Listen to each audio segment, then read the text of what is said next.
I study discipline so you don't have to. I used to wake up at 11 a.m. every day, go to sleep around 2 a.m. I never went to the gym. I was basically a beta male. Bro, you still are a beta male. Bro, at least I'm 6 foot, okay?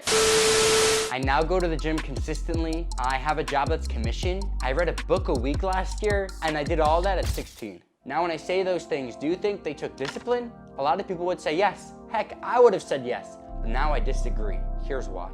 I was able to make these changes not through discipline, but from the 3-step framework for lasting change that Tony Robbins teaches. In fact, it'll show you how to make doing the thing easier than not doing the thing. Step 1 is get leverage. You must understand that change is never a matter of ability. Change is always a matter of leverage. Now you might ask, what is leverage? Leverage equals massive, unbearable, immediate levels of pain or massive, extraordinary, immediate levels of pleasure. You must believe that failure to change now equals massive, unbearable, immediate levels of pain. Because when your should becomes must, that's when you change. For example, Steph Curry early on in his career had a ton of turnovers every single game, so he made a bet with his mom that for every turnover he had, he would have to pay her money. He didn't want to have to pay her money, so he just had less and less and less turnovers every single game. That's leverage. It became easier for him to have less turnovers. It didn't take discipline, it just took leverage.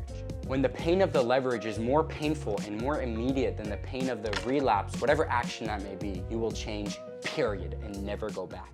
Remember, focus equals feeling. So focus on, hey, if I don't change, what will happen? Not if I do nothing, what pleasure do I get? Focus on the right things. Some leverage up is just these 3 beliefs. This must change now, you must change now, and you can change now. Step 2, interrupt or annihilate the limiting pattern. You cannot break a pattern, you must replace it. Society says that discipline is indispensable for success, that willpower is a must, that you have to just suck it up and do it. Willpower and discipline don't last, fulfillment does. There are 6 basic human needs: certainty, uncertainty, significance, connection/love, growth, and contribution. The only difference between people are 2 things. First, we all value these needs in a different order. Secondly, we all fulfill our needs in different ways. For example, I used to fulfill my need of uncertainty by watching YouTube all day, and I annihilated that pattern because I'm no longer in my room all day and I actually have responsibilities to do. Which brings us to step 3. Create a new and empowering pattern until it becomes habit.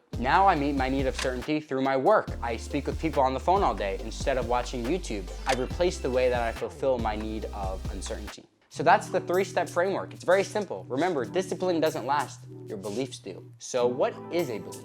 Well, a belief is just a poor substitute for an experience. Whether you read it, you saw it, felt it, or you heard it, it's an experience. You might think what China's like, but until you actually go there, you're not exactly certain on what it's like to live there. When it comes to money, everything we do comes from the desire to gain pleasure or the need to avoid pain. So if you don't have enough money, somewhere consciously or subconsciously, you believe having money is more painful than not having money. In other words, it's more pleasurable to not have money than to have money.